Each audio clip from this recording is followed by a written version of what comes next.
Good evening and welcome here to the Newport Marriott, right across the street from Cardines Field in downtown Newport for the 2009 and 5th annual Newport Gulls Hotstove Dinner and Auction. I'm Nick Lima, Newport Gulls broadcaster. I'm Chris Panano. Welcome.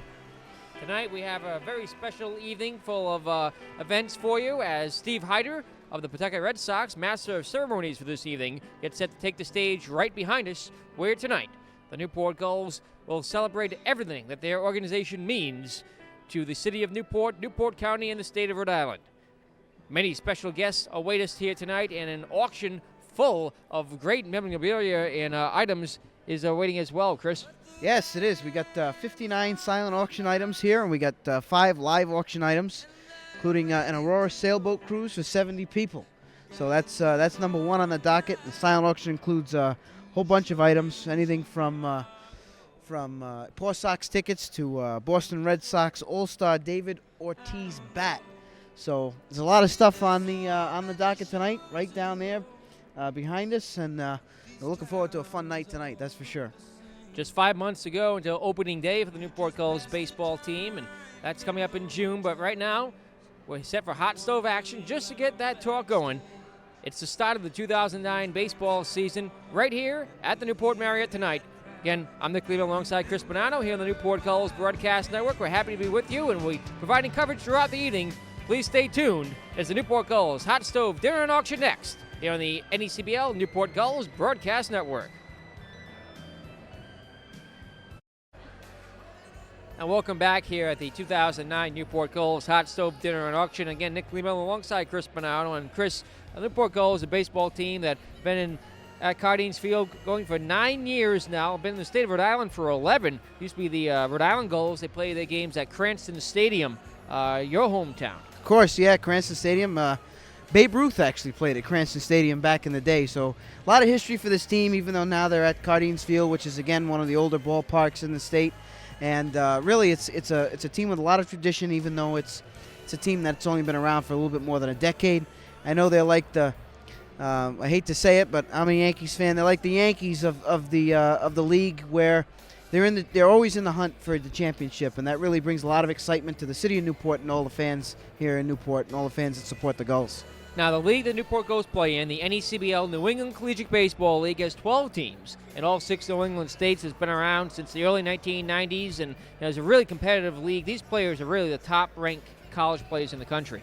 Yeah, they really are. I mean, this is a league that ranks right up there with the infamous Cape Cod League, and you really see a lot of players that make it to the pros. I know Andy Sonnenstein was a player that actually pitched in the World Series this year. He was a player that played against the Newport Gulls in the championship series of the NECBL. So, I mean, there's a lot of players that go on to have very successful baseball careers that come out of this league. A few Newport Gulls players have made it to the big leagues. Mitchell Boggs and Chris Iannetta, a Colorado Rockies starting catcher, who also had the opportunity to be with his team in the World Series a couple years ago against the Red Sox. That's right, and I mean, imagine that. I mean, he's a local boy too, isn't he? Isn't he a local homegrown? From Providence. Yep. A lot of our colleagues and friends at Rick played baseball with him, and I know that that must have been something special playing against the Red Sox for a guy from around this town. But it's really, getting back to the Gulls themselves specifically, it's really a great feel when you go to the ballpark. It's a family atmosphere, and the owners and the team really do a good job getting the community involved and making sure the players are actively involved in the community, even though that some of them might not be from around here. Well, stay tuned, folks. We'll have plenty of interviews with VIPs and special guests of the Newport Gulls at this 2009 Hot Stove Dinner and Auction coming up next here on the Newport Gulls NECBL Broadcast Network.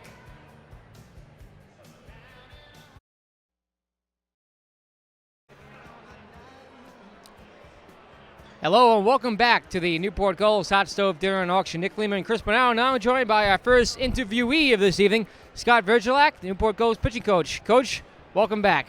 Thanks, guys. Good to see you. So what brings you back to the Newport Gulls for another year on Mike Coombs' coaching staff? First of all, it's home for me. I'm a Rhode Island guy, and not only is it home, but it's the best summer gig, going around. And the chance to work with Coach Coombs again, and to work for Chuck and Chris Patsos. They're great people, and every summer it's a blast. So. You know anything about your staff coming up next year? Not too much. I really haven't. I've checked them out a little bit, but I'll definitely follow them this spring.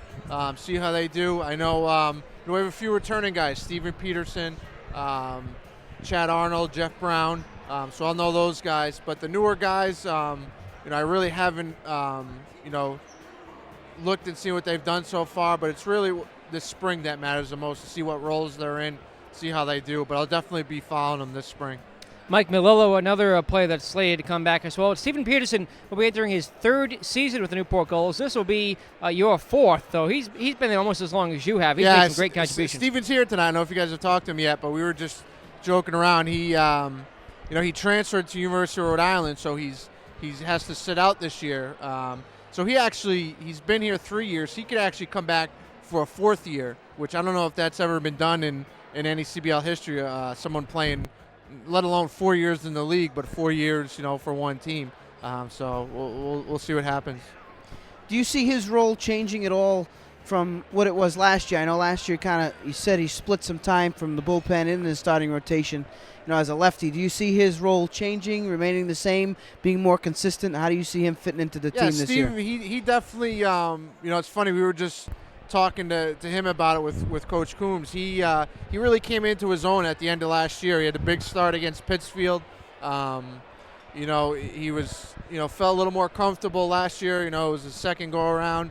But he's definitely a guy, we know we can count on him, going into the season, especially early on in the year. It's nice to have someone who's been there, has been through, what we're going to go through during the season, and, definitely a guy we can count on more and more. Now, again, you'll be entering your fourth year of the team. Coach Mike Coombs will be entering his fifth year in the team, and I know he's probably also a big reason why you're coming back as well. Yeah, definitely. He's couldn't ask for a better guy to work for from a coaching standpoint, and I know the players really like playing for him, and he's a perfect summer coach, because he's laid back. He lets the guys do their thing, but he also has his teaching points and will lay into guys if they're not doing what they need to be. So it's definitely it's a good fit, and we have fun working together. Now, outside of the Newport Gulls, you're an assistant coach at Rhode Island College. What's going on there? We just started our practice this week, so we're getting into full swing of things. It's good. It's always around this time. I know baseball's right around the corner, so we started practice last week. We'll be down in Florida first week of March and start our season. All right, Coach, thank you for joining us. We'll see you again this summer. All right, thanks, guys. And we're back in a moment.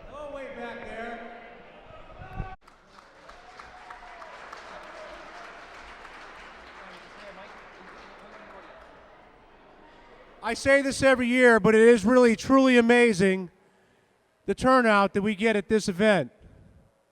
We recognize that all of you have many choices to make about your donations and your events that you have to attend or like to attend, but I'm impressed every year by the amount of people that turn out to support our Hot Stove event and the Newport Gulls.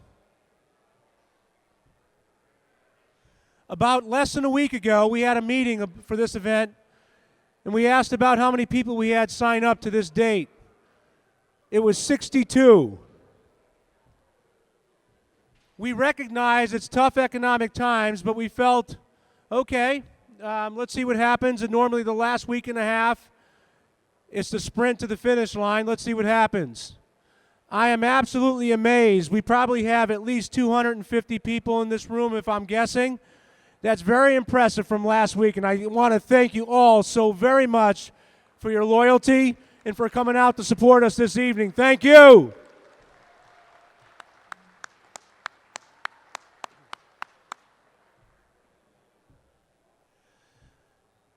The first thing I'd like to do is I'd like to take just a moment to tell you about this quick little documentary that was done on the Newport Gulls this last season.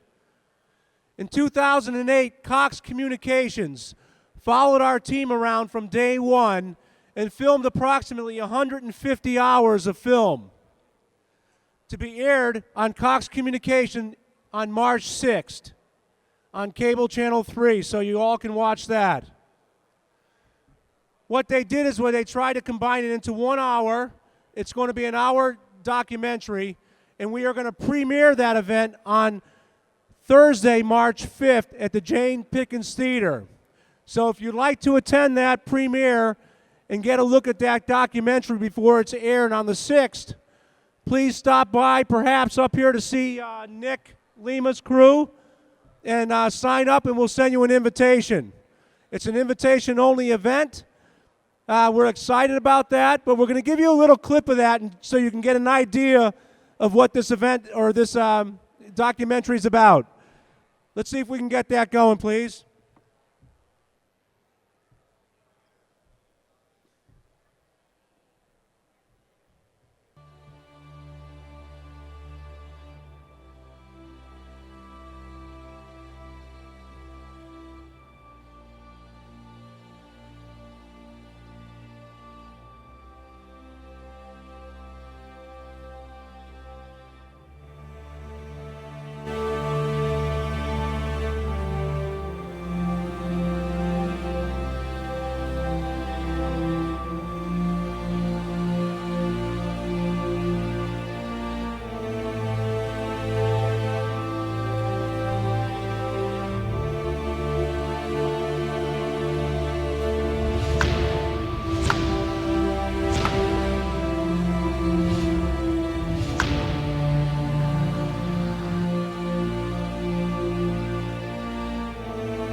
And that's the excitement on opening day too, when you see all of them come together and the pieces start to come together and new people come in place and it all comes together like a picture.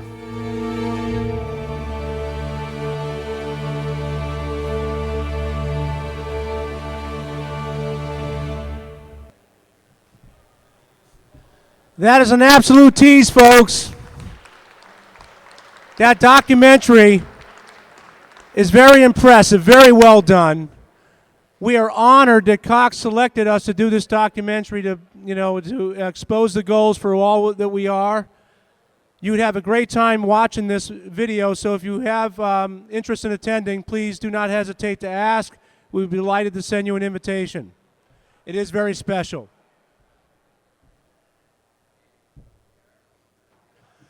I'd like to now thank our Hot Stove staff, the staff that puts this together every year. I'm very impressed again in how it always comes out. I can't thank them enough. It's always the same people who do work during the season, who also do work for the Gulls on their own time. I'll mention some names, and I'm sure I'll forget somebody, but I'd like to thank everybody for this special event. Of course, we'll start with Janice Sullivan, Sue Wing, Christine Hendrickson, Mark Horan, Ron Westmoreland, Nick Lima and his staff, Greg Fader, Kerry Fader, Chris Patsos, Lynn Lombardi and their staff do a wonderful job on those auction items. Chris Patsos was in the office till 4 o'clock in the morning last night putting those auction items together. That's how dedicated these people are to this event. I'm very impressed by all the hard work, and I thank them all for their contribution, of course, to this special evening. I'd like at this time to introduce our Master of Ceremonies. First, I'd like to introduce Mr. Steve Hyder and his wife, Sue Hyder. I'd like to also welcome Mr. Hyder, Tom Hyder, and his wife, Lucille Hyder.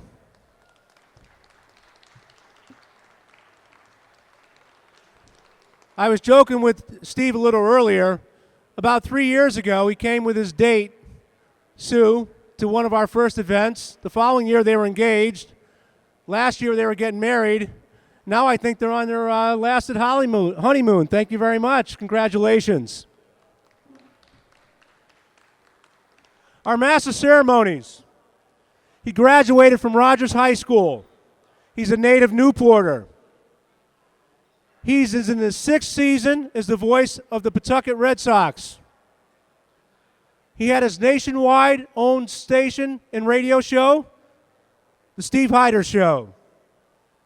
He was the voice of the Syracuse Sky Chiefs. They were the AAA affiliate of the Toronto Blue Jays in 1997 and through 1999. He was nominated and elected in 2006 and 2007 as Rhode Island Sportscaster of the Year. He is our Master of Ceremonies and our hometown boy, Mr. Steve Hyder. Let's give him all a big welcome, folks.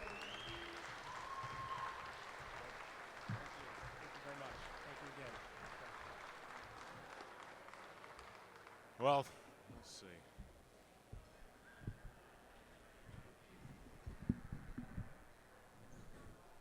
How's that? Can you hear me? All right. Well, thank you very much, Chuck. It is a great pleasure to be here once again. It's hard to believe that this is our 5th time around. Would that be better? Let's try that one. We'll try this. Oh, this one's better, huh? It's hard to believe that this is our 5th time around, and again, I want to echo Chuck's sentiments and thanking everybody for being here today. It's kind of funny, in a week where Manny Ramirez turned down $25 million from the Los Angeles Dodgers, in a week where Alex Rodriguez was tied in and, busted and tied together with steroid use in his MVP year of 2003, we're here to celebrate baseball at its grassroots, the way it really is. I want you to kind of just close your eyes for a second and imagine a beautiful hot summer night and you're across the street over at Cardines Field. You can smell that grass. It was just cut. The sun's beating down on you. The sound of the ball and bat. It's magical, and that's why we're all here together, because we all share that common love of baseball. There are some folks that we want to acknowledge and welcome. So if you would be kind enough to join me in welcoming Mike Combs. Mike was the manager, or a field manager, for the Gulls in 05, 6, 7, and 8, and he will return for the 2009 season. Mike's done just about everything you can do in this league. The 2005 NECBL champ, 2006 NECBL regular season win record, 32.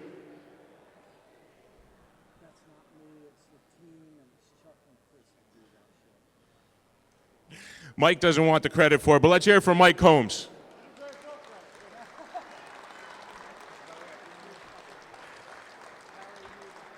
(2002), the field manager, retired Navy officer and the founder of the United States Military All-Star Baseball, now in its 19th season. Let's say hi to Terry Alvord.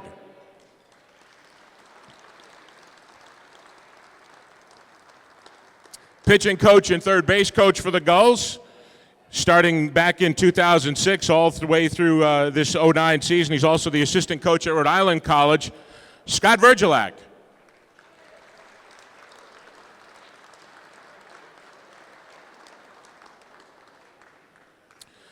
Some friends of ours that we would like to acknowledge and welcome. We were thrilled when these guys came back from Ireland last year, and I am told that they are here once again. Killian, Colin, and Andy, they flew in from Dublin last night. Boy, are their arms tired. Welcome home, guys. Where are you? Great to have you back. Also here, a member of the 2007, 2008, and we look forward to seeing him out on the field again in 2009 playing for the Gulls along with his family. Let's say hi to Stephen Peterson.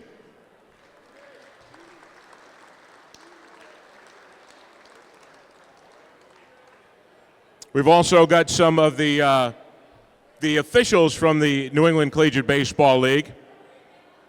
The treasurer, I don't know if he's here yet. I haven't seen him yet tonight, but Harry Yang. The secretary, Rich Rossiter. And also here, our commissioner, and he will come up and say a few words. Let's have a nice Newport welcome for Mario Tiani.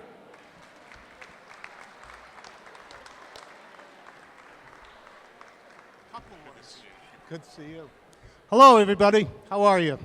I can't believe this is 5 years running. I've been down here for this great event for 5 years.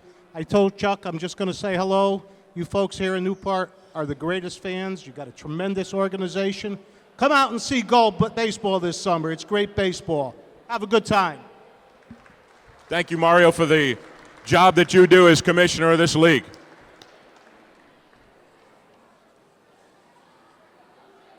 A couple other folks we would like to acknowledge.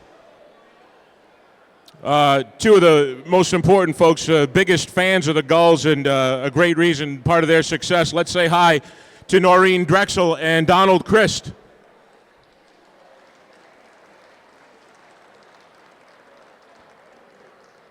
And before we get started, by now, if you are a Gulls fan, you know the entire Gulls family. You know all the guys that work so hard to put this all together. Well, one of them is celebrating his birthday today. It's Mark Horan's birthday. So let's, why does everybody join me, and we'll sing happy birthday to Mark. Happy birthday to you. Come on. Happy birthday to, my voice isn't good enough to sing alone. Happy birthday, dear Mark. Happy birthday to you.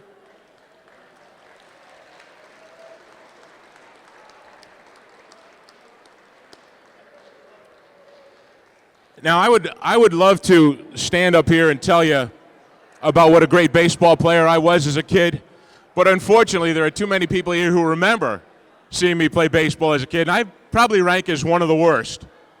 But we are very fortunate tonight to have one of the very best ever to come from Aquidneck Island. This is very, very exciting for me, and it ought to be very, very exciting for all of you as I introduce this very special guest. He's not only one of our own, son of Ron Westmoreland, one of the guys who makes this all possible, but he was drafted in the 5th round by the Boston Red Sox. And you know, given the Red Sox track record and the people that they have drafted over the last several years under the new ownership, that they don't make mistakes. They gave this young man a very nice bonus. They wanted him. They lured him away from Vanderbilt University. And why not? 2-time state player of the year.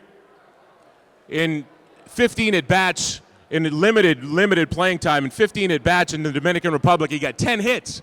He was 10 for 15. His first at-bat against the Yankees, he hit a home run.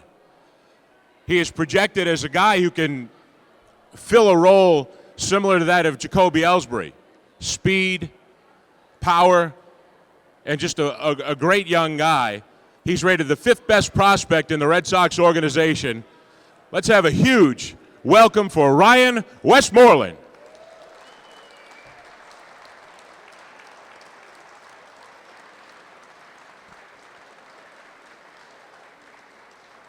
Come on up, bro. Ryan, can you talk just a little bit about, first off, what went through your mind when you got the call on draft day from the Red Sox? You had the offer from Vanderbilt there on the table. What went through your mind and what led you to sign? Well, I mean, first of all, it was Theo Epstein on the phone, which in itself is remarkable because, I mean, growing up, I've been a diehard Red Sox fan, and to have him call me and talk to me on the phone saying they're going to draft me, it was a surreal experience. It really was. How much did the fact that it was the Boston Red Sox rather than, say, the Kansas City Royals or the Pittsburgh Pirates factor into your decision? Oh, it was a huge factor. I mean, like I said, my whole life I've been a Red Sox fan, and to have them draft me and be able to sign with them and go through that organization, hopefully pretty quickly, it's awesome. It's a great experience so far. Now, give us an update on your status, your health status. I know you had some work done on your labrum. Tell us about that. Yeah, I had shoulder surgery on November 20th, and rehab's going well. I'm a few weeks ahead of schedule, and hopefully I'll be 100% in early to mid-June. All right, now you're living a dream that really that all of us, I would say at one point or another, anybody who's sat down and watched Don and Jerry on Nesson or listened on the radio or whatever, have said, man, I wonder what it would be like to play for the Boston Red Sox. Tell me about the first time you put on the uniform and what that felt like. I mean, it was unbelievable. It wasn't like a Halloween costume anymore. It was the real deal, putting on the Red Sox uniform. And I mean, being around there now, this past week, Euclid, Lester, Del Carmen, they've all been down there working out with us. And I mean, it really sets you into place to realize where you are and the people that are surrounding you. Have you had yet like a moment where you kind of pinch yourself and you go, wow, I can't believe I just, got dressed next to Kevin Euclid, or I'm doing this or that? Oh, absolutely. Every day. I mean, you look around and there's Ben Charrington, the assistant GM, and Theo's around, and you kind of look around and you don't believe it. You really don't for a second, and then you just have to, take it as it comes, and it's unbelievable. It's a dream come true. Now, the Red Sox have minor league affiliates in Lowell and, of course, Portland, Maine, Pawtucket. So there's going to be ample opportunity for all these folks to come and watch you play. Is that going to be added pressure for you playing, being a local guy, or maybe you can call upon somebody like a Manny Del Carmen and get some advice? Yeah, I'll definitely talk to Manny in the next couple of weeks, but I'm excited to come play, hopefully in Lowell, Massachusetts, get some of the friends out to the games and stuff, and just the fact that it was Boston that drafted me so close to home, and a couple of the affiliates are close, in the Northeast, and I'm just excited to hopefully move up the system. Baseball America is the Bible for anybody who's involved in the game. They rate the prospects. They've got you rated as the 5th best prospect in the Red Sox organization. That in itself is amazing, but given, as I mentioned before, the Red Sox track record lately, they don't make mistakes. You've got to feel pretty good about yourself. Yeah, seeing some of the guys that have come up through the system, and especially out of high school, there's a bunch of guys that were in my situation, and they climbed the ladder, which is exactly what I'm hoping to do also. Have you allowed yourself the fantasy moment yet? I know there's a lot of hard work ahead, but have you allowed yourself that fantasy moment to imagine what it will be like the day you play out at Fenway Park? Yeah, absolutely. I got to take a BP out at Fenway a couple times, and just looking around, I've always dreamed of playing there, and now I'm a step closer, and just you think about it, looking around, and I'm just hoping to play there as soon as I can. I know I speak for everyone here. We're so proud of you. We're so happy for you, and we wish you all the best. Let's show Ryan a little bit of love here, folks.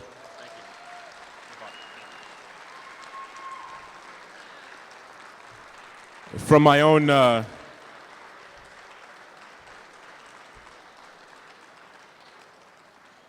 selfish point of view, I can't wait till he becomes a member of the Pawtucket Red Sox and I get to watch it all unfold right there before my eyes. Because believe me, folks, it's amazingly special what Ryan has accomplished already, and it's going to be a lot of fun to watch the career as it gets started. I just want to let you know that after the auction, after the video presentation, Ryan will be signing autographs over by the big screen at the back of the room. So if you'd like to get Ryan's autograph, he is a member of the Red Sox organization. All right. I think we're ready to begin the auction, correct? All right. All right, now, folks, I need your undivided attention, please, because we've got some really great prizes for you, some really great stuff that has been donated.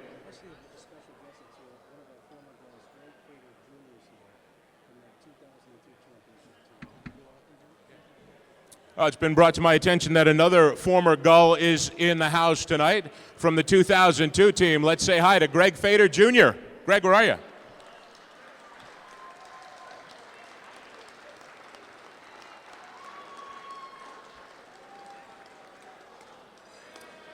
All right, now, our first item up for bids. This is a good one. It's an Aurora sailboat cruise for 70 people. It's an hour-and-a-half cruise from Ocean Cliff Resort. And, I'd have a hard time finding 69 friends, but I know some of you probably have a lot of friends. Well, why don't we start the bidding at $300. And let's look around, and if anybody can, if you see someone raise their hand, please point it out to me. We'll start the bidding. It's an Aurora sailboat cruise, an hour and a half from Ocean Cliff Resort. We'll start the bidding at $300. Oh, right in front of me. Boy, I am blind. I have 300. How about 350? We've got $300. Looking for 350. 350 over there. Thank you very much. How about 400? We've got 350 looking for 4. We've got 350. And we are looking for $400. This is a great prize. 350. Do we hear 400? Looking for 400. 400. Thank you. 400. Going for 450. 450. Thank you very much. $450. How about 500? We're looking for $500. 500. Looking for 500. We've got $450. Just think, beautiful summer night out there in Narragansett Bay. Be perfect. You have to go on the night that there's no Gulls game. Is that a $500 bid? Thank you, sir. 500. We have 500. Looking for 550. We've got 500. I have 550 in the back. Thank you very much. 550. We need 6 now. We've got $550. We're looking for 600. 550. How about 6? This is a great prize. 600. Thank you. We've got 600 now. How about 650? We've got $600. Think about it. 70 people come out. That's less than $10 a head.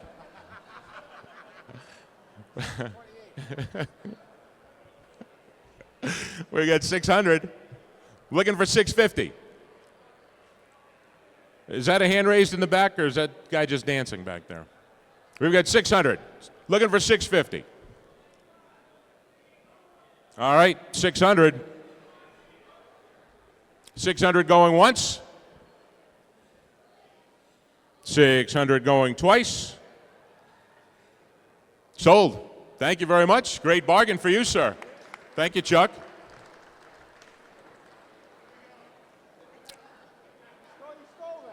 Item number 2. 1 week at the Dan Duquette Baseball Academy in the Berkshires. A Nakona baseball glove and a signed baseball from Chris Iannetta, former Gull, now in the major leagues. So we'll start the bidding a week at the Dan Duquette Baseball Academy. You have to have somebody you want to send there. Is there an age limit, Chuck? No age limit. So, Ralph Gizzi, if you wanted to go and hone your game, you could go. Let's start at $100. I have $100. Thank you very much. Looking for 200. We got 100. Let's see if we can get $200 for this real nice prize. We have 100.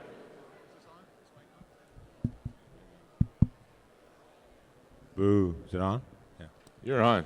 Yeah, this is up in the Berkshires, a baseball academy. 1 week with Dan Duquette. They have great coaches up there. They have the U.S. military all-stars up there this summer. It's a Nakona glove included for your son or daughter, and it's a wonderful prize. It's you should really, if you have kids and a son or a daughter who loves baseball or softball, they also have basketball camp up there as well. I've been up there. It's a beautiful facility, and they do very, very, very good instruction. So if you want your son or daughter to get better, this is a good opportunity to get something for them that they really enjoy, and plus it gets them out of the house for the week. So you're all set, okay? Thank you. All right, let's hear it. What do we have? We've got $100. How about 2? Looking for $200. All right, we got $200. Thank you, Harry. 200. Looking for 3. We got 200. We got 200. I got 300. Thank you very much. 300. Looking for 4. We've got $300. Looking for 4. 400. Looking for 400. We've got 3. How about it? A bid of $400 for this? You get a chance to send your youngster to the Dan Duquette Baseball Academy in the Berkshires. Baseball glove, a ball signed by Chris Iannetta, former Gull, now in the big leagues. We got a $300 bid. $300 going once. $300 going twice. Sold. Thank you, Jay.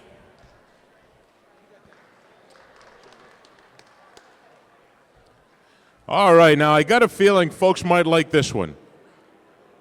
4 tickets to a Boston Red Sox game at a date yet to be determined. and a pregame dinner with Lou Gorman in the State Street Pavilion. Lou, of course, former general manager of the Boston Red Sox, and Lou's affiliated with the Gulls as chairman of the board for the Newport Gulls. So a chance to go to Fenway Park, 4 tickets, and dinner before the game with Lou in the State Street Pavilion. We'll start the bidding at $200. And who's going to start the bidding? All right, we've got $200. Thank you. Looking for 3. We've got $200. You know how tough it is to get tickets to Fenway Park, folks, and I bet you these will be good seats. Very good. They must have shut me off. It's a pretty good move. You want to use this one? Yeah. Yeah, these seats, Harry got this last year. Harry Yang got this, and he said it was a great, great night. Lou Gorman spent the entire evening with them before dinner. He didn't just come by and say hello and move on.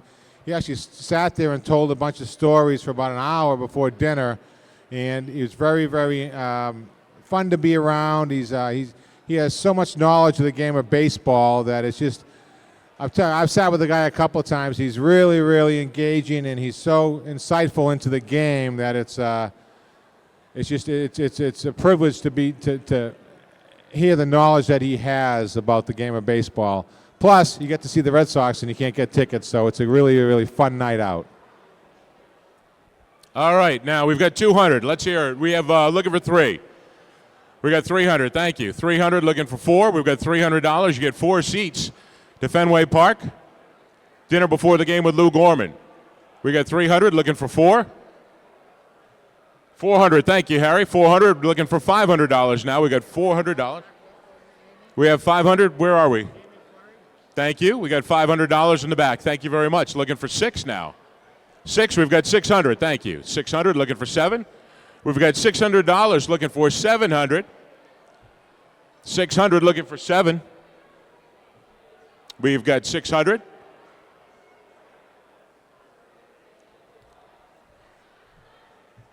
$600. Let's see. We got to get 700 for this. This is a great prize. All right. We got 700. Thank you very much. 700 looking for 8. We've got 800. We've got 800 looking for 9. Now we're looking for $900. We've got 800 looking for 900. 800. What do you say, folks? Be nice to go to Fenway, wouldn't it? 800 looking for 9. We've got 900. Thank you. Very nice. Let's see if we can get it up to an even 1,000. We've got 900 looking for $1,000. All right, $1,000. We got a $1,000 bid for this terrific prize. Dinner at the State Street Pavilion at Fenway Park. 4 tickets to a game. We've got $1,000. How about 1,100? We've got 1,000. How about 1,100? 1,000. Looking for 1,100. 1,000 going once. 1,000 going twice. Sold. Thank you, guys. Very nice.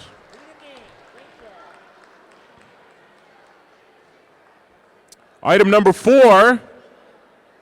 Item number 4 is a chance to play golf at Carnegie Abbey.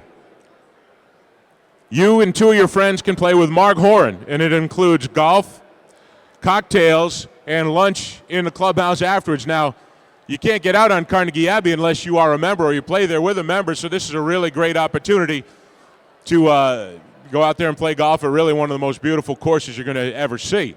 So why don't we start the bidding at $200? Let's start the bidding at $200. Chance to play golf with Mark Horan at Carnegie Abbey. Looking for an opening bid of $200. We have 200. Thank you very much. How about 250? We've got $200. Looking for 250. 200. Looking for 250. 250. Thank you very much. How about 300?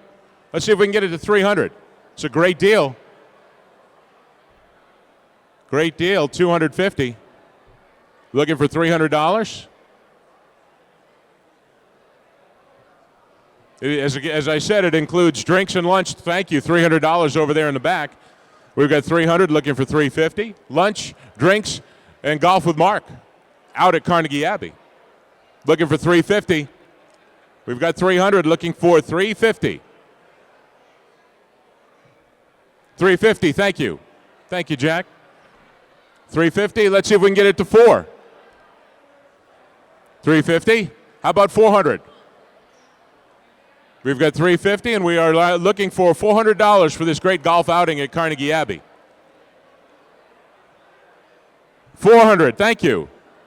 Thank you very much. Nice bid. 400, let's see if we can get it to 450. $400 to play golf out at the Abbey with Mark, and chance to eat and drink and shoot a really high score.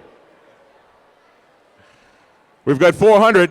How about 450? Anybody? All right, we've got 400 going once. 400 going twice. Sold. Could our successful bidder please raise their hand? Right on the back there. Now we have one more. One more live auction item to bid. We'll remind you too, folks, that the silent auction items will be up there until 9:30. So you might want to check your bids there to see how you've made out with that. But let's do this last live item for you. And this is kind of a dream come true if you've always fancied yourself as a baseball player. Batting practice for 4 people prior to a Newport Gulls game at Cardines. You'll get a bat and a baseball bat signed by Chris Iannetta, and a hat, and a $50 gift certificate to the Brick Alley Pub. So batting practice for 4 people at Cardines, the gift certificate to Brick Alley, and the memorabilia signed by former Gull Chris Iannetta. So we'll start the bidding for this great prize at $200. Think how much fun. Think of what a hit you'll be with your kids if you tell them, hey guys, you're going to go take batting practice at Cardines tonight with the Gulls. Let's start at $200.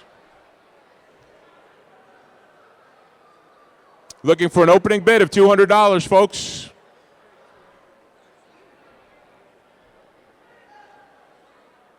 Opening bid.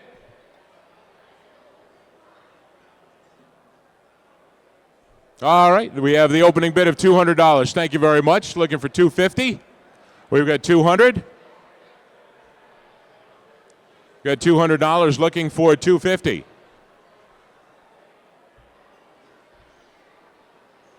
Looking for $250. You've always dreamed of probably getting out there taking a few cuts. Now's your chance. $200 looking for $250.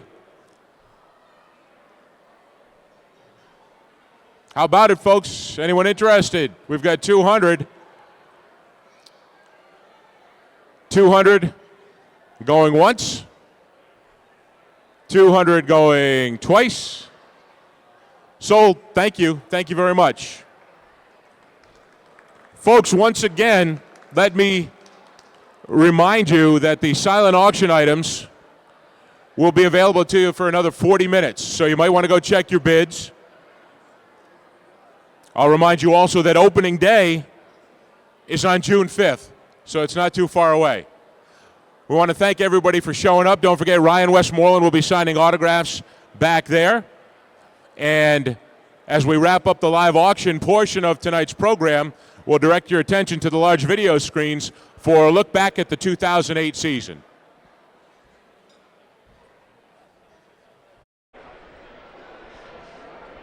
And welcome back here to the Newport Gulls 2009 Hotstove Dinner and Auction. As we continue with our interview segments, we're now joined by the Commissioner of the New England Collegiate Baseball League, Mario Tiani. Mr. Commissioner, thank you for joining us as always. It's great to be here again. 5th year running, I wouldn't miss it.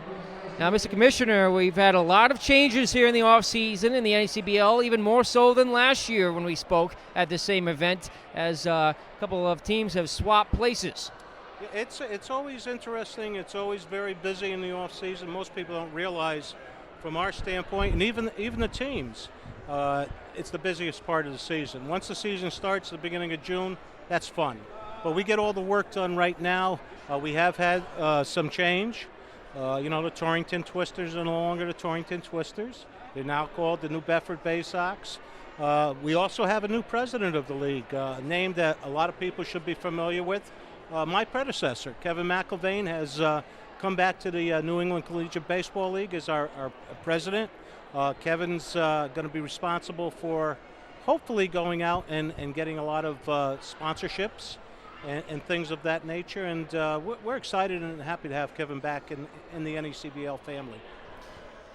How long have you been the commissioner? I'm in my third year now. I was the deputy commissioner for 2 years prior.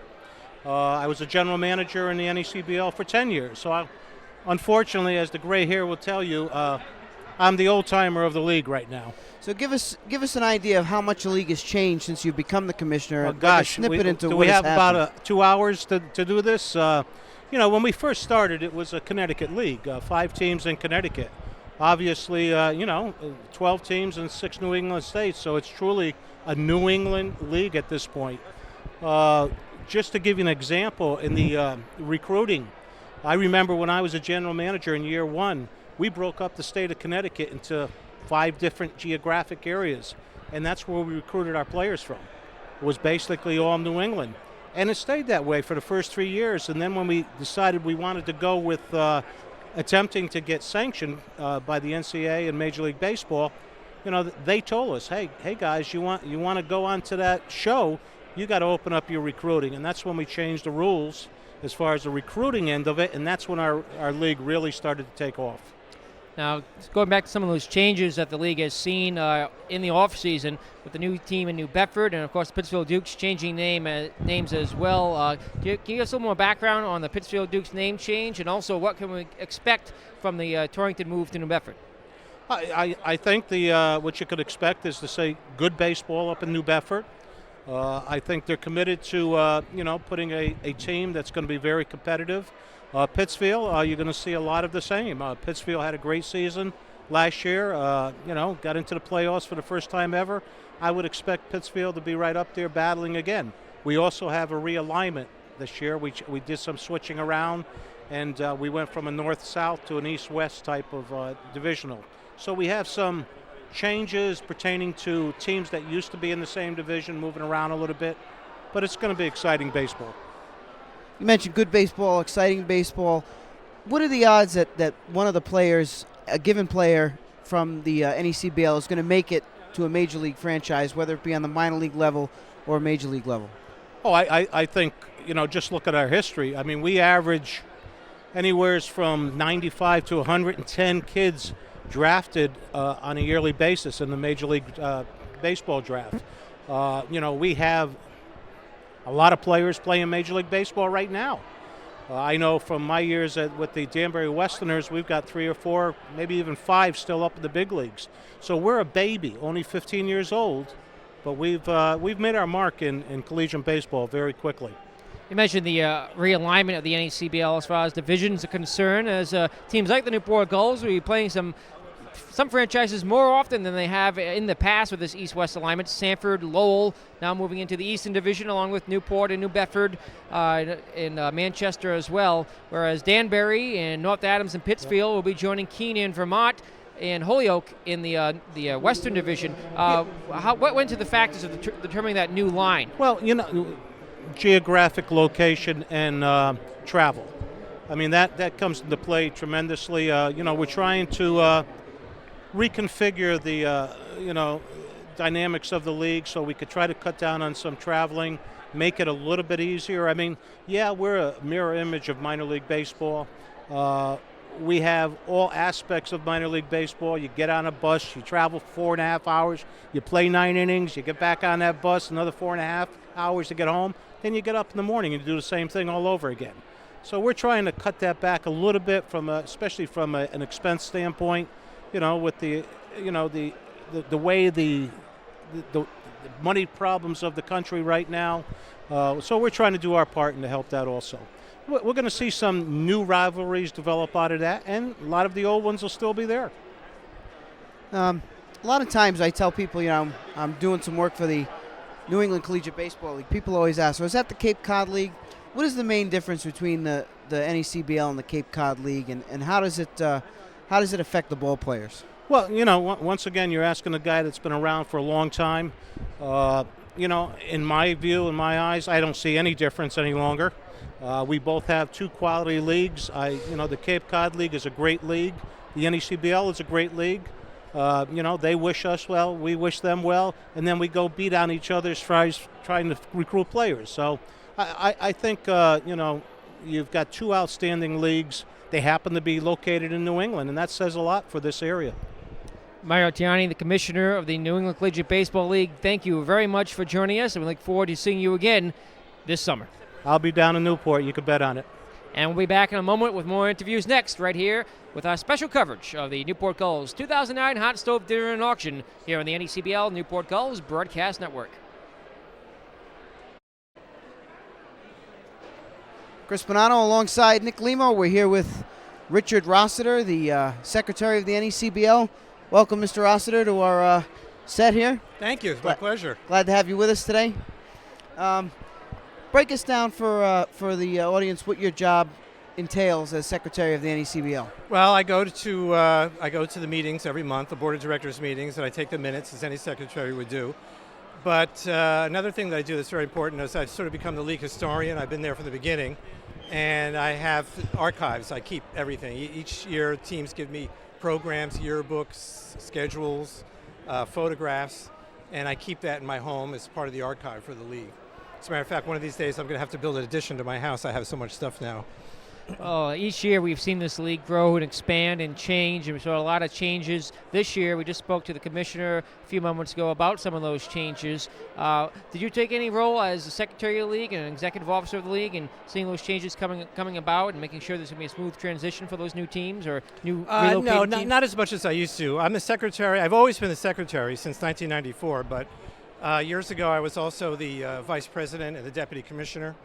And back then, I headed the committee for expansion, so I had much more of a role back then. But now, as just as the secretary, no, I really not involved that much in that part of it. What do you see as some of the biggest stumbling blocks for the league? We've talked so much about the successes of the league. What do you see as some of the problems that you're going to have to work through over the next season and beyond? The biggest problem, I think, is probably the problem the whole country is involved in now, and that's the economy. It's become more and more expensive every year to run a team. It's back when the league started in 1994. It was still pretty expensive, but not that bad. But now with busing, now we're all over New England. The price of gasoline for getting renting a bus to go to a game is become almost prohibitive. So I'd say the number one thing we have now is just each team has to raise a lot of money to get these teams going and get the games on. Now, you mentioned the economy. Ticket prices for the majority of NECBL teams are very low, probably the lowest you'll find for this level of play. That tends to draw big crowds, particularly to ballparks like Keene or Vermont or Cardines Field and Newport. So those big attendances certainly help the bottom line for the operation of the more successful franchises.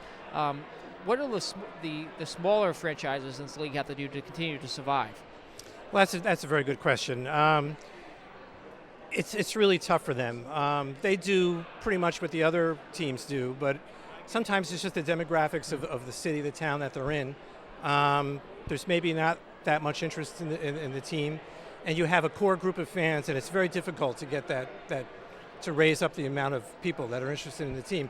But they have fundraisers, they have sponsors. Each of our teams works really, really hard. And it's just that some towns are just much more involved with the team than others. That's just the way it goes. Do you think in these economic times that more people will turn to cheaper baseball like the NECBL and stop going to the $15 ticket AAA games or the $200 ticket Major League games? Speaking for myself, I love baseball in general, but if I go to one Major League game a year, that's about it now, and I just love going to and even if I wasn't involved with the league, I would definitely be going to see some of our games for that very reason. It's inexpensive, and it's so much more fun, and the best part is how close you can get to the players. That's something you can't do at a AAA game or a Major League game. You're half a mile away, but here you're right there with the players. You get to meet them, talk with them, shake their hand. I think that's really the best part of it. You mentioned off camera a few moments ago that you were also a graphic designer. And right. You designed some of the logos for the NECBL teams, including the Newport Gulls. Correct. What's that like, and how closely do you work with teams? Well, that's do so? actually what got me involved in the league in the first place. Back in 1994, there was a team in Fairfield, Connecticut, my hometown, and they were looking for volunteers. I volunteered to design their logo. It was a dream of mine to design a logo for a sports team, and that's how I got involved. And then went to a meeting and have been, an officer in the league ever since. But I pride myself in the fact, I don't pride myself, I pride the league, the fact that we have major and minor league quality logos for all our teams and uniforms too. I mean, we're second to none in summer leagues in this country when it comes to that. And one of the things I'm most proud of is that I'm Gully's father. You know how Darth Vader said he was Luke's father? Well, I'm Gully's father. I designed, Gully and the Newport logo. And that's probably one of the things I'm most proud of in my association with the league. What other teams have you designed a logo for? Well, currently, I'm going to do this off the top of my head. The Danbury Westerners, the Manchester Silkworms. Let me see. I knew this was. You're going to get me on this. That's two. Now, like a team like the Silkworms. That's an interesting sort of mascot that they have. Did you have any role in choosing the name, or they just said we're the Silkworms and that's it? They had chosen the name, the Silkworms, and I was kind of trying to talk them out of it. I thought it maybe was a little juvenile. Maybe they should be the Silkies or something like that. But I said, you know what? This is what they want to call the team, and who am I to tell them what to call a team? Manchester is famous for the silk industry, and it's turned out to be a wonderful name. I mean, it's a catchy name. How could you forget that name? Yeah. No, you're right about that. Yeah. So, well, we thank you for joining us here on the Newport Gulls Broadcast Network. I'm Chris Bonanno, Nick Lima. We thank Secretary Rossiter. We'll be back in a little bit. And we're here now with Representative Peter Martin in District 75 in Newport. Representative Martin has been a Newport Gulls volunteer for 6 years now and recently elected to the Rhode Island State House. First, Representative, welcome here and congratulations on your election. Thanks, Nick. This is a lot of fun, huh? This Gulls event, this is probably the fifth one I've been to, and this is a great night in the middle of the winter. And good to see you guys out in the middle of the winter when we're should be sitting home in the cold, but this is a great event. Thank you. What led you to run for office and eventually win the seat in District 75 in Newport?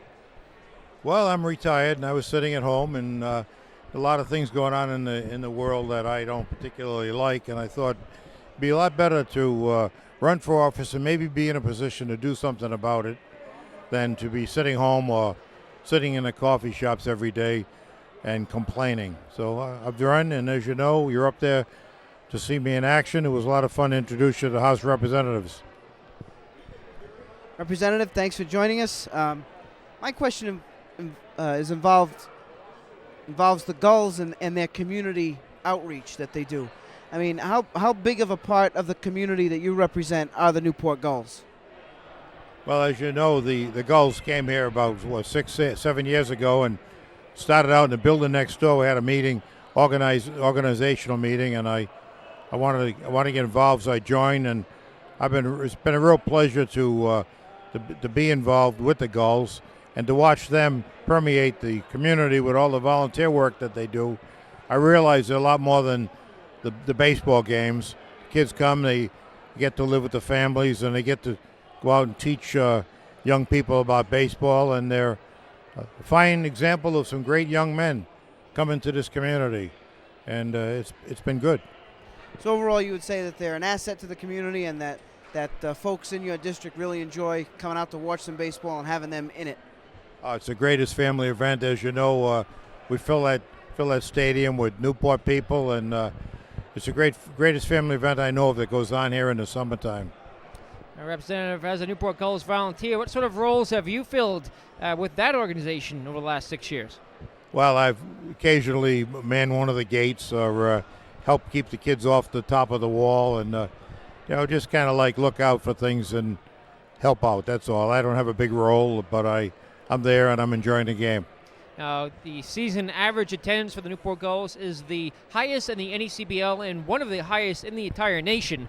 Last year, the Newport Gulls set another league record with more than 50,000 Aquatic Island residents and others from around the community and around the nation attending the games. Of course, the vast majority of those people, other than the tourists that may stop by, are the local Newporters who just fill those stands night after night. Oh, they're local people because I recognize them when they stand and get to know them. Many, many times they're sitting there in the stand watching the game, and they give the count, and I think the count is sometimes 10% of the population of the city of Newport, and that's a pretty good number. Thank you very much for joining us, Representative. Good luck in the session, and we'll see you again this summer. Oh, I hope so. I hope you let me back on the field now that I'm a politician. Thank you very much. And we'll be back in a few moments here on the NECBL Newport Gulls Broadcast Network.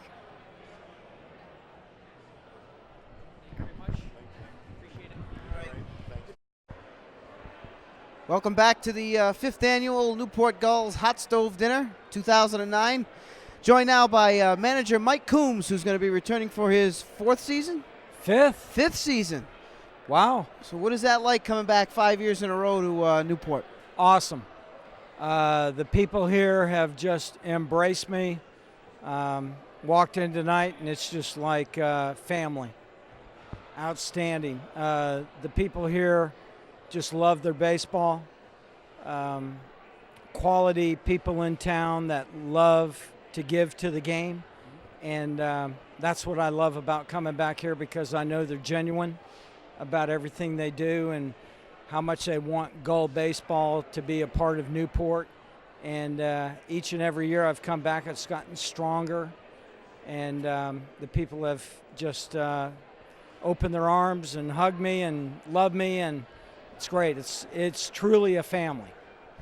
Last year, I know you celebrated your 100th win as Gulls manager. Tell us a little bit about that experience. Well, that whole experience is just so unique in the fact that Gull baseball, you don't find that happening in summer baseball. You usually find that happening in Division I, Division II, NCAA, or pro ball or whatever. But here they make them count. They look up to you. They go, hey, this is our 100th win. This is your 100th win. But I attribute that to you guys, to Chuck and Chris, to Ronnie and Mark, to Greg Fader, all the establishment that have made this possible. I'm on for the ride. They get you the horses run. You're there, and they got to give to somebody to the wins, and I get the wins, but it's the organization and what they have done and accomplished here in town. It just, looking out here tonight and seeing what they've done and the people that show up and come here and support Gull baseball. You don't find this in any other summer. I mean, it's just, you can go to the Cape, you can go to the Alaskan League, you can go to the Valley League, you can go to Texas, do whatever you want to do. But when you look at this family of baseball, it's outstanding. And everybody here in this place needs to know that they got 100 wins, not just Mike Coombs. Nick Lima's got 100 wins. My Lima man, he's been there. He's been on the bus. He's done the trips. He's paid his dues. He's put up with the junk. He knows, and he's paid his dues too. So it's just not Mike Coombs getting 100 wins. It's everybody getting 100 wins. Now, Mike, this will be your 5th season with the Newport Gulls. I still have a year on you. It'll be my 6th season with the Newport Gulls as we get set for the summer, just a couple months away. And looking at that preliminary roster at this point, barring any injuries or barring the Major League Baseball draft that's pending, got some players coming back for next year's team. Chad Arnold, Steven Peterson coming back for a 3rd season. We talked to him earlier tonight. Mike Melillo on the roster right now as well. You look forward to working with some of those players again next season? Oh, yes. Petey is just an outstanding young man, has gotten stronger every year and become a pitcher. He's just not a thrower. When he first came here, he was a thrower. He's developed into a pitcher. He thinks, he knows, he calls a great game in himself. He works well with the catching staff. Mike Melillo, he's like another coach out there. Sometimes he almost gets a little too excited. Got to reel him in a little bit. Mikey, you're the catcher. You got the respect of your pitching staff. and go with it, because I don't have to call pitches for Mike Melillo. Mike Melillo knows how to call a game. He throws well, swings a bat from both sides of the dish, knows how to handle situations. He's a field general.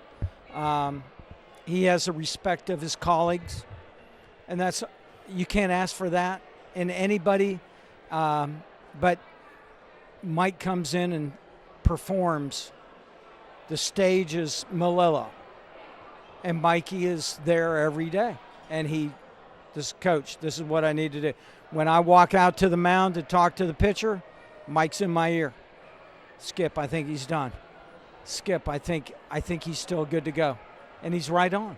So I value his input and what he does, and what a quality young man he is. Of course, I knew his dad. His dad, when I coached at Florida Southern, played at Eckerd. So I was coaching when his dad was playing. So, good kid, comes around, throws the ball. His dad was a heck of a player too. Another player slated to come back, Jeff Brown. He had some trouble at the beginning of last summer out of the bullpen, but then really turning around. Second half of the month of July, became a solid starter when the Newport Gulls needed a starter in the rotation, and now he's slated to come back and develop more with the Newport Gulls next summer. I truly hope Jeff comes back. I hope he comes back and he steps up to what he did last year. Because when he first came in here, as the kids would say, he sucked. He was not, he didn't do anything for us. In fact, I think he was a liability. I stuck him in the back end. I put him in the middle. I put him in mop. And the kid kept battling back. Finally, I sat down with him. I said, Jeff, you're not where we need you to be. If you're going to step up for this club, do it now or forever hold your peace, because right now you're not doing anything for this club. We got Pittsfield coming up. They're stacked with left-handers. What can you do? And he showed us what he did that one night. That one night was almost the best played game I've ever seen in Newport, when we shut down and we won the championship against Pittsfield that night. He threw the ball better than any pitcher, I think, other than Danny Otero in the 05 season. Danny, and you got some pitchers back in those times, Muldowney and Nardozzi. But I put Jeff up there because Jeff ended up going, this is what I need to do. I need to salvage my summer. His summer was bad. And then he got himself together. Then from there on out, he was just lights out. I mean, just awesome. I gave Jeff the ball and said, Jeff, here you go. This is you, dude.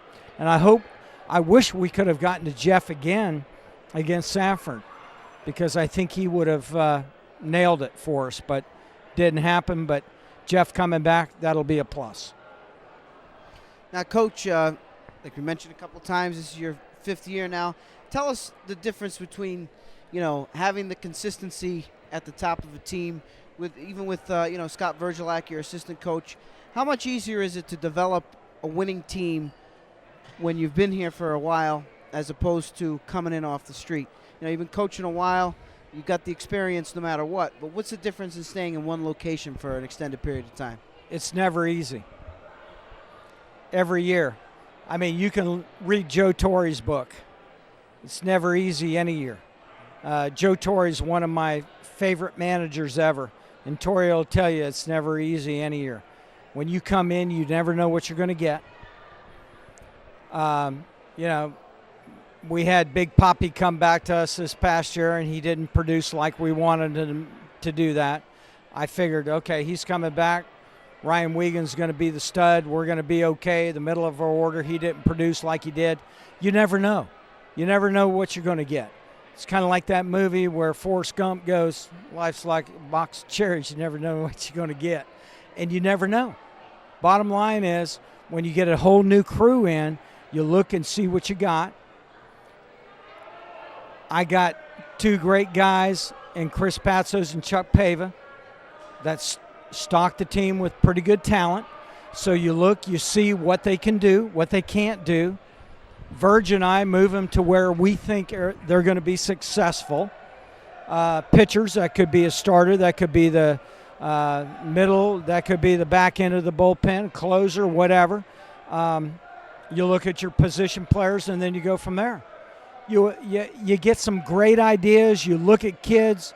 You see what they can do and can't do, and then you move them from there. But each year is completely different. You hope you're successful. I've been here 4 years now. We've made it to the finals 3 years out of the 4. Sure, I wish I could have won it all 3 years. I wish I could have won it all 4 years. But that's not baseball. That's not reality. You don't do that.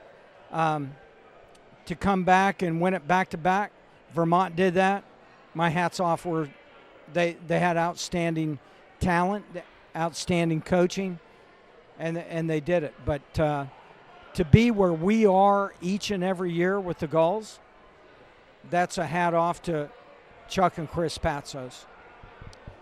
Coach, you've been following some of the changes in the NECBL over the offseason as an old nemesis. The Torrington Twisters have packed up shop and moved over to Bedford, Massachusetts. They'll now be just about 45 minutes away from the city by the sea as the Newport Gulls and the New Bedford Bay Sox look to start a new rivalry.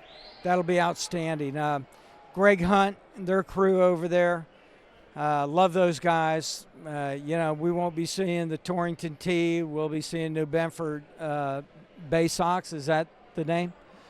They'll be competitive. They'll throw a team out. Last year they weren't where they needed to be, and that happened. But injuries happen. Kids decide not to come. Whatever. But Torrington gave us everything we needed every year. They got after us. We got after them. We had some really good head-ons with them. But they'll do well there, and I'll respect everything they do because, they're good baseball people. And Torrington's move has prompted another major change in the NECBL for the first time since either of us have been in the league. Right. The divisions have been realigned. Right. We can say farewell to Danbury, Pittsfield, North Adams, these staples, these long trips that the Newport Gulls have had to deal with for the past few years are now going to be once a summer trips as the Lowell All-Americans, North Shore Navigators, Sanford Mainers, and of course the Bedford Bay Sox will all be in our division along with the Manchester Silkworms. Right. That'll be will be a strong division. And those trips, we used to load up the movies. Well, you were on the trips. You know what went down. But, a little bit shorter trips. New players coming in. They'll like those trips a little bit better. But, we go to Pittsfield. We go to North Adams. We go to Danbury. And after a while, you just gear up for it, get on the bus and go. My thoughts that I would give the kids, since I did play minor league baseball, I go, guys, this is just a part of it. Just remember this. You're traveling in a coach that has air conditioning and movies. I traveled in one that you had to open the windows, and we were lucky to make it to the next stop if the bus didn't break down. And then when we got there, we stayed in a flea bag hotel, and it wasn't pretty. But, the Gulls take care of us. We go in first-class coach, and this will make it a little bit easier for us. But hey, you get there, you play baseball. You get on the bus, you go. You go to the next town, you go to the next town, you play baseball. Coach, tell us a little bit about what it's like to be in it every year. I hesitate to say it, but you're like the Yankees. The Newport Gulls are like the Yankees. They're in it every single year, no matter what. Tell us what that's like on the coaching staff. Is it more intense? Is it easier to deal with? What is that like from a manager's point of view? When you're looking at it as the NECBL, college baseball, when I think of what you just said to me, I think of Major League Baseball. You're in it every year. You're the Yankees, blah, blah, blah. I never think of that. All I think of, we have a goal, and the goal is not to just win 20 games. The goal is not just to win 25 games. The goal is to get to the championship series to bring a ring home to Newport. So we have a goal every year, not just to win 20 games. It's to get to the finals, be there, and do the right things to get there. So we set off with our first goal of maybe 25 wins. That'll get you in the upper bracket. That'll get you into the playoffs. From there, you want to get home field advantage, that type of thing. So, yeah, it's in my mind, and when I try to preach to the kids, we're here for a good time. We're here for a short time. We're here to play baseball, and we're going to get the best out of you, or else you wouldn't be here because you're the best. You're the best what Chuck and Chris has recruited, and that's what we want you to do and to prove to the people in Newport. If you prove that, then the stands will be filled. If you don't, the stands won't be filled because nobody wants to see a loser. So here's what I'm going to tell you. We're here to play ball. We want to win, so put the W's on the board, because when you put the W's on the board, these people in this town will love you, give you everything, open up everything, take you out on their yachts, give you a barbecue, everything you want. But you got to put the W's up, because nobody wants to be affiliated with a loser. So each and every year we tell the kids, hey, it's Lima time. We're going to win. We're going to put the W's up. We're going to impress Lima. We're going to get it done. It's right here. If you don't want to be a part of that, take your bus trip home. Take your airplane flight home. But we're going to win here. We want to win. Because I'm going to tell you what, these people in this town take care of you. And when they take care of you, what do we want to do and show them? Let's go. Let's play some baseball. And that's how it's been. That's how Virgin and I've talked to these kids over and over again. Chuck will come out. He'll go, kids, this is what we like. This is what we want. We've built a tradition. We love this. This is what we want for you guys. And when you come back here and you're alumni, it's all about you guys. Coach, we thank you very much for coming up and Thank spending you, some time guys. with us. Great interview. Thank you, guys. All right. Field manager Mike Coombs. Have back you for talked? another year. Have you talked to Virgilak yet? We did. We talked to him already. Okay, so. because Verge is my guy. All right. If I didn't have Verge, I probably wouldn't be sitting here, because he does a lot, and I'm being serious. He does a lot for me, a lot for us, and Lima will tell you that. Lima's on the road trips. He knows what the heck goes down. So, I mean, he's good. Lima's my roommate. He tells me an awful lot of stuff I don't usually hear, but that's besides the point. Whoa. Woo! Let's hang it out. Let's hang it out. Oh, we thank you, Mike Coombs. Always a great time. I'm Chris Bonanno. We thank Mike Coombs. We'll be right back. Welcome back to the 2009 Newport Gulls Hotstove Dinner. And we're on our final interview of the night with the Irish fans, folks. Hey. So we got Andy, Killian, and Colin. Welcome back to Newport. Thanks for having us. Anytime. It's good to be back. How did you guys get here? Are you sticking around, or did you just come in, or how long are you staying for? What are your travel plans? Well, I'll take this one, Chris. We flew in last night. We came in especially for the event. So myself, Killian, and Colin came in just to be here for the event and just enjoy ourselves. We're here for about a week, just meet up with a couple of people who we met through the Gulls, etc. So we're just enjoying ourselves for the next week or so. Now, for those of us who don't know your background, the background of the Irish fans, why would you make this trip all the way across the big lake to come here for this event? Well, you know, I'll let Killian take this one, because he's a good background of our involvement with the Gulls. Wait, thank you, Andrew. Well, this is actually our second time here. This is the second hot stove we've been to, and basically our involvement started with the Gulls in 2007, and we've built on it since then, and we've really developed a relationship with the ownership and the management of Gulls and everyone else that's involved, the whole Gulls family basically at this stage. So we kind of feel like an obligation to be here, and we feel like it's appropriate, and it's like home being here. So it's reached that stage in the relationship, and we love being here, and I think people appreciate us being here as well. So it's really something out of the ordinary, to tell you the truth. I mean, from all the way in Ireland, what brought you to the Gulls originally? When did it first start? 2 years ago it started, and we came here for summer holiday, and we discovered the Gulls. We discovered the Gulls basically by accident, but it worked out really in our favor, and we started going to a lot of the games, and we developed a relationship since then. And Colin can talk a little bit more about that. Oh, I can. Once he puts his drink down. Sorry. Yeah, it kind of started off with us being me and a couple of people who were saying, "Oh man, you gotta go check this baseball team out. It was good fun." So we were like, myself, Killian, and a couple of the other guys were like, "Yeah, we'll go along. We'll try it out." It was something new for us, so we went along, and we didn't understand the rules at the time, but we kind of, as time went by, we started getting more familiar with the whole game, and we thought, you know what, this might be something that we could kind of latch on for this summer. So we kind of started familiarizing ourselves with the team and the players, and we got to know the whole community and the organization, and it kind of just went off from there, and it just kept going and going, and it turned into something special. Yeah, we built on it. We did. Will you be here for the upcoming season?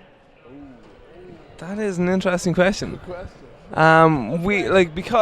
Because we just finished college, we're kind of at home. Obviously at home it's pretty similar to what it is here. It's a global recession at the moment, and nobody has a secure job, especially what we're facing. So it's a distinct possibility. We might make it back. You know what, we keep telling ourselves we're still young, so it might happen. So you guys have been coming now for 3 years. I mean, I've called a few games for the Gulls, and you can always tell where the Irish fans are. What makes you guys stand out? What do you do that stands out, at the game? And can you do it now for us? That's the big question. I think with the Gulls, it really is. I believe we take them a step above. With the whole chanting and stuff like that. I think nobody else has that kind of enthusiasm, especially at their home games. I think we take it to an extra level. That's what we. That's what we try for. Yeah, that's what we realized. We thought there's not enough. Yeah, sorry, there's not enough people kind of getting enthusiastic about the game, and we decided, you don't need to sit down for a baseball game. You can stand for the whole thing. I mean, we can make noise for the whole thing. So that's what we did, and we think it worked, and the other fans definitely appreciate it. So, yeah, we had a lot of fun doing it ourselves, and we brought a lot of other people along in the process. So, it's particularly amusing when we go to away games, and the way the away fans kind of react to us. They're like, "What's going on here?" Yeah, because in the playoff games, for the playoff we went to all the away games, and suddenly the fans that had never experienced this before saw us, and I think they were a little bit shocked. But we brought a kind of a new level of enthusiasm to the game. That's great. I mean, which we liked. I can speak to that. In Newport, I mean, you can always. I know where you guys sit. I think most people do. No. But tell us a little bit, about how you learned the game of baseball. Was this your first experience with the game of baseball? Purely, yeah. Well, I mean, when the very first season we started coming to the games, purely, yeah. I mean, it was a learning curve. I mean, it was a fairly steep learning curve. Like within the first few games, we started learning. I mean, what a double play is, stuff like that. Just general sort of baseball knowledge that previously we didn't know, because there is no baseball in Ireland. I mean, it doesn't really exist. So it was a new sport, and it was a new experience for us, and it's something that we definitely sort of latched onto and associated with very quickly, and since then we haven't really turned back, and that's why we want to keep coming back, and that's why we're here 2 or 3 years later. And yeah. So do you do any specific cheers or anything? And At a game or? We've done a few. We've over the kind of the last 2 seasons we've dreamt up and thought of many different chants, different ideas, whether it be through a player's name, through something to encourage the team as a whole. We just we kind of in Ireland, no matter what sporting event anyone attends, it's always a sort of idea whereby if you go to a sporting event, you're there to support whatever team you're there to support, and you support them in whatever way you can. You shout, you chant, you cheer, and you give that team your 100% attention while they're there. And we kind of incorporated that ethos into whatever we were doing whilst we were at a Gulls game. And I mean, without that, like, it wouldn't be what it is. And I think, like, it started off being something small. I mean, it's just grown since then, and it's fantastic now that we're able to go to each game and have the reception that we do. And like the chants have grown over the time, and it's just each year we're making new chants, and they're growing, and each different player that comes along we're getting new chants. So it's fantastic, really. That's good. Now, can you give us a chant to take us out of here in this segment, or what? Put your money where your mouth is. Let's go. Make some noise. You're looking for. We couldn't disappoint, could we? We putting me. You gotta put yourself on the spot. Everywhere you go. To a general. Come on, you boys. Yeah, let's do Come On You Boys. Yeah, Come on, we're you boys. like this just like a general sort of team boost, and not any particular player. It's just a general team boost for the team boost. We all know the the players have responded to this on many occasions throughout both home games and away games. We all know what colour they wear, the whites. So we'll do it. Let's This is the way it went. This is the way it goes. Come on, you boys in white. Come on, you boys in white. Come on, you boys. Come on, you boys in white. Come on, you boys in white. Come on, you boys in white. Come on, you boys. Come on, you boys in white. All right, the Irish fans, ladies There we and go. gentlemen. Let's go Gulls. Right off the airplane here for the Newport Gulls Hot Stove Dinner. Thanks for joining us. Thank you very We much. Appreciate it. Thank you very much. Kristen Delatorre, I'm Chris Bonanno. We'll be right back, folks. And welcome back here one final time with our exclusive coverage of the Newport Gulls 2009 Hot Stove Dinner and Auction. I'd like to thank you all for watching this special broadcast, and a special reminder, our opening night for Newport Gulls baseball coming up June 5th, 2009. We hope you'll join us then as the Newport Gulls get set to kick off their 9th season in the city by the sea. And of course, we'll have coverage for you from opening night right through the conclusion of the season, and it looks to be another promising season for the Newport Gulls. Chris, it's been a very pleasurable evening calling this special broadcast with you.